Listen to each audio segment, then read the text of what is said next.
back to another episode of the Worth Loving Podcast. I'm your host, Keana W. Mitchell, and I am so grateful that you're here with me today. So today's episode is an episode that many people experience. Once again, it's a dating struggle that people have, but hardly anyone ever talks about, and that is how self-sabotage shows up in dating and how to stop pushing love away. So if you have ever found yourself pulling away when things felt good, choosing partners who weren't emotionally available, or creating distance right when someone starts to care, you are not alone. Self-sabotage is one of the most common patterns people experience in dating. And it's not because you're broken or incapable of love, it's because your past taught you to protect yourself. Psychologist Dr. Harriet Lerner, known for her work on relationships and emotional patterns, says, "We sabotage ourselves when fear becomes louder than desire." And that's exactly what happens in dating. You want connection, but fear whispers, "What if I get hurt again? What if they leave? What if I'm not enough?" So you pull back, shut down, or you choose someone who can't truly show up for you because it feels safer than risking real intimacy. Self-sabotage isn't a flaw, it's a survival strategy that we are going to talk about today. But before we do that, here is a recap of last week's episode of the podcast. So last week, we talked about emotionally mature partners versus emotionally immature partners. We explored how emotional maturity shows up with consistency, accountability, empathy, and communication. How emotionally mature partners can handle difficult conversations, regulate their emotions, and take responsibility for their actions. They don't run from conflict, they actually work through it. On the other hand, emotionally immature partners don't rely on being able to talk or regulate your emotions. Instead, they rely on defensiveness, avoidance, blame shifting, inconsistency, and emotional volatility. They struggle to self regulate, they shut down when things get hard, and they often leave you feeling confused, anxious, or unseen.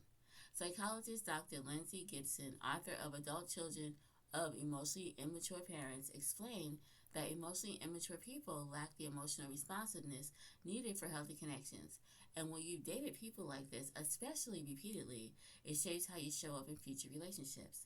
This is where the connection to today's episode comes in, because when you've been hurt by emotionally immature people, your nervous system learns to anticipate pain. Even when someone healthy shows up, your body responds with fear instead of openness, so you might pull away, you might overthink, or even sabotage the connection. Not because you don't want love, but because your past has taught you that closeness equals danger. But before we get into that, I do want to let you know that if you would like to listen to last week's episode of the podcast where we talked about emotionally mature partners versus emotionally immature partners, click the link in the show notes to listen to that full episode and you will hear that episode of the podcast.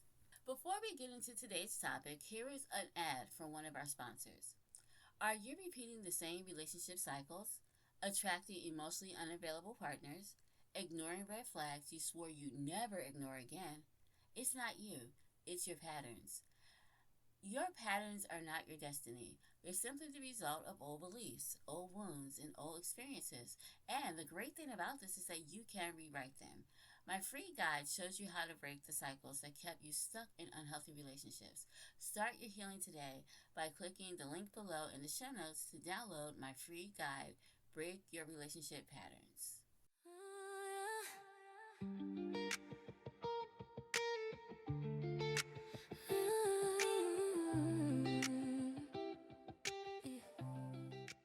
So when we talk about self-sabotage, I do want to start off by saying self-sabotage is very subtle. It's sneaky and it's often unconscious. Many people don't even realize they're doing it. They just feel stuck, frustrated, or confused about why dating never seems to work out for them. But the great thing about this is that once you understand the patterns, everything starts to make sense. So here are some of the most common ways self-sabotage shows up in dating. Number one, overthinking and making things seem bigger than what they are. So this can happen when you overanalyze and you analyze every single text, every pause, every tone. You assume the worst and create problems that don't even exist. Dr. Susan David, a leading psychologist in emotional resilience, says overthinking is a way to avoid vulnerability because it keeps you in your head instead of in your heart. Number 2, pulling away when things feel too good. So healthy love can feel unfamiliar, even threatening, if you're used to chaos or consistency, which we've talked about a lot on the podcast. So in those situations, you may tend to withdraw to regain control. Number 3, choosing emotionally unavailable partners. Now, this is one of the biggest forms of self-sabotage. You choose people who can't show up because it feels safer than choosing someone who can actually hurt you. Number 4, testing people to see if they'll leave. So in this situation, you might pick fights, withdraw, or create distance to see if they'll chase you. It is a protective strategy and is rooted in fear of abandonment. Sabotaging healthy relationships. So in this situation, you might ghost, you might shut down, or push people away the moment things begin to get serious. Perfectionism and unrealistic expectations. You expect flawless behavior because anything less feels unsafe. And finally, hyper-independence. You tell yourself you don't need anyone, but deep down, you do crave connection. Self-sabotage is not intentional. It's a nervous system response shaped by past pain. So once you understand it, you can begin to change that. If you've ever asked yourself, why do I keep pushing people away who care about me? The answer typically is always rooted in fear. There's a fear of abandonment. There's a fear of rejection. Fear of repeating past trauma. Fear of losing yourself. Fear of being disappointed again. Just the fear of being vulnerable for some people is very overwhelming. Fear of choosing wrong. Fear of being too much or not enough. Psychologist Dr. Brené Brown says, vulnerability is the birthplace of love, belonging, joy, and courage. But vulnerability is also the birthplace of fear, especially if your past experiences taught you that opening up your heart leads to pain. Attachment theory helps explain this.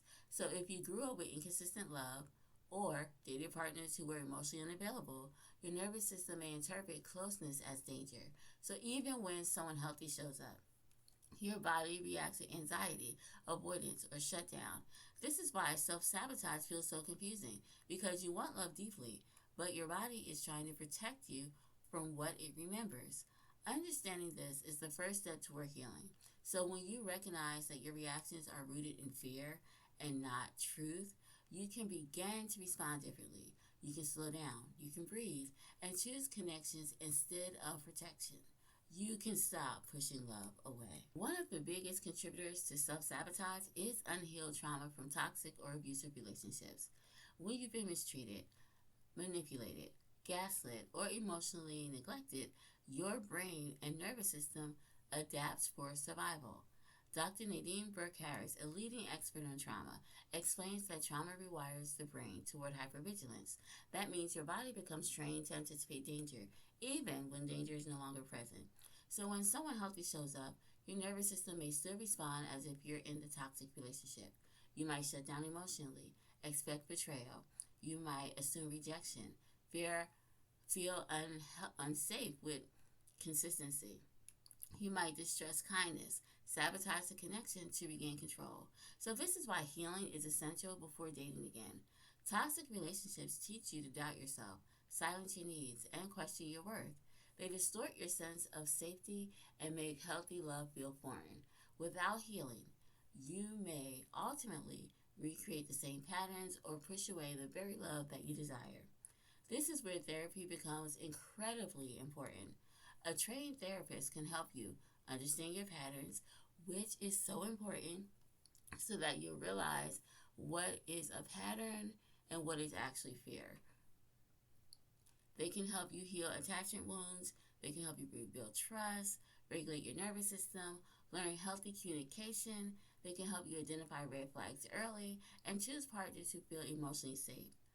Therapy is not a sign of weakness. It's a sign of strength. It's a commitment to breaking cycles, healing wounds, and creating spaces for healthy love, especially the type of love you're desiring.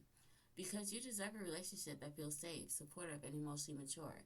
Healing now is how you get there. Healing self-sabotage is absolutely possible. I know it sounds incredibly hard, right? But it's possible, and it begins with awareness, compassion, and intentional change. So here are some practical trauma-informed steps to help you stop pushing love away. Number 1, notice your patterns. Awareness is the first step. Ask yourself, what do I do when I start to feel close to someone? What fears come up for me? Number two, slow down your reactions. So before pulling away or shutting down, pause. Ask yourself, is this fear or is this truth? Number three, practice vulnerability in small doses. So you don't have to open your heart up all at once, right? You can just start by sharing one honest thing and let someone show up for you. Number four, challenge your fear stories. So, with challenging your fear stories, this happens when you name it to tame it. So, when you can name the fear, it actually loses power. Number five, choose emotionally safe partners. Look for consistency, communication, accountability. All of these qualities, they actually do matter. Number six, learn how to receive love without earning it. So you don't have to perform and you don't have to be perfect. Number seven, build self-trust. And this just comes with trusting your ability to handle disappointment, trusting your gut feeling, your intuition, trusting your ability to choose better. Number eight, and we've already talked about this, right? Seek therapy. Healing attachment wounds is hard to do alone. So it's one of those things where you can read everything, you can read the books, you can watch the shows, right? You can listen to all the podcasts, but you really do need to seek the help of a therapist. They can definitely help you.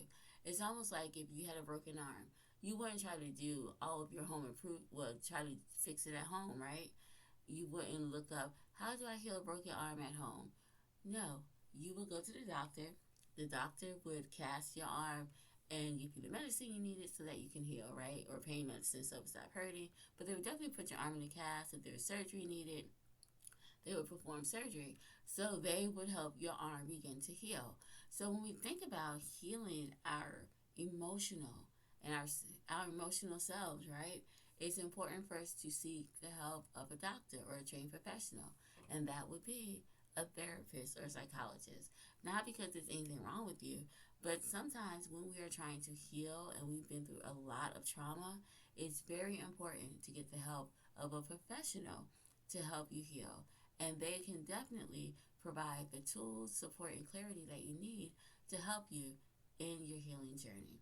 Now, you can begin the healing process alone, but I do strongly advise you at some point in this journey, please seek the help of a therapist so that you can get the tools, support, and clarity that you need as you begin to heal. Self sabotage is not your identity, it is not your future, it is not what you have to deal with, right? It's something that you've experienced, it's a pattern. And the great thing about patterns is that patterns can absolutely 100% be changed. So the song we're going to listen to today is called Killing Me, and it is by our podcast artist and my alter ego, Emory Rose. So Killing Me is a powerful emotional song about a woman who is in a bad relationship and has to make difficult decisions about whether to stay or walk away. It captures the tension between love and self-preservation, between hope and heartbreak, and between wanting connection and needing safety. This song fits perfectly with today's episode because so many people self-sabotage because they have been in relationships that have hurt them, that were toxic, or even have caused them physical harm. So, Killing Me is a reminder that choosing yourself is choosing healing, and it's sometimes the bravest and most loving thing that you can do. Before I play the song, however, I do want to remind you all that all of the songs that you've heard here on the Worth Loving podcast for the month of August is now available on all streaming platforms. So, if you love this song and you want to listen to it again, or if sometime during the week you need reminders that you are special and it is okay to walk away from situations, then make sure you follow Emory Rose on Spotify so you won't miss any new releases, and also so that you can listen to all the songs you heard this month. I have all the songs for July. They are available on streaming platforms as well as all the songs for the month of August. And I do plan to each month make the songs available so that you guys can listen to them as you are continuing on your healing journey.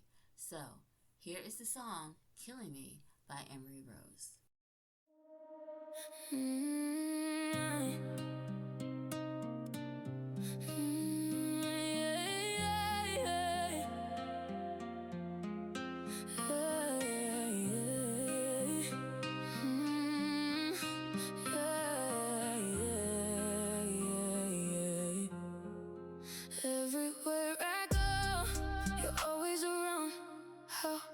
Do you always know where I'm trying to go? You try to keep me from going anywhere.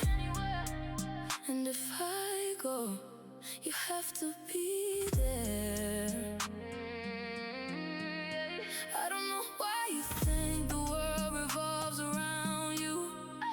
I don't know why you think I'm not faithful. I don't know why you think the world revolves around you. I don't know why you think I'm not faithful. You're taking my oxygen. It's hard for me to breathe. You're overbearing and it's smothering me. You're taking the life from me. You're killing me. You're killing me. You're killing me. You're killing me. You're killing me. You don't even care that what you're doing to me is actually hurting me. Your lack of trust in me is not based in reality. I've gotta walk away. I can't live this way. I feel like every day is the day to get away. I don't know why you think the world revolves around you. I don't know why you think I'm not faithful. I don't know why you think the world revolves around you. I don't know why you think I'm not faithful. Me estás quitando el oxígeno. Me cuesta trabajo respirar. Eres tan dominante y me estás ahogando. Estás sacando la vida de mí. Me está matando. Me está matando. Me está matando. You don't have control over what I do or say. No, you don't. No, you don't. You don't have control over what I do or say. So you can't take my freedom away. You're taking my oxygen. It's hard for me to breathe. You're overbearing and it's smothering me. You're taking the life from me. You're killing me. You're killing me. You're killing me. You're killing me. Me estás quitando el oxígeno. Me cuesta trabajo respirar. Eres tan dominante y me estás ahogando. Estás sacando la vida de mí. Me está matando. Me está matando. Me está matando. Me está matando. As we wrap up today's episode, I want you to remember this. Self-sabotage is not a sign that you're broken. It's a sign that you've been hurt. Your patterns are not proof that you're unlovable. They're proof that you've survived. And now you're learning how to thrive. You can stop pushing love away. You can heal your attachment wounds. You can choose emotionally mature partners and emotionally available partners. You can build relationships that feel safe, supportive, and deeply connected. Healing takes time, compassion, and doing the internal work, but it is all absolutely possible, and you don't have to do it alone. Please remember, a therapist can help you navigate your patterns, understand your triggers, and rebuild your sense of safety in relationships, because you deserve a love that feels steady. You deserve connection that feels safe. You deserve a partner who shows up with maturity, empathy, and consistently. And most importantly, you deserve to stop fighting yourself. Thank you so much for joining me today. And if this episode resonates with you, please share it with someone who needs encouragement. And don't forget to follow Emory Rose on Spotify and check out all of the August releases that are now available on streaming platforms. Until next week, have an amazing day and an awesome weekend. Bye-bye.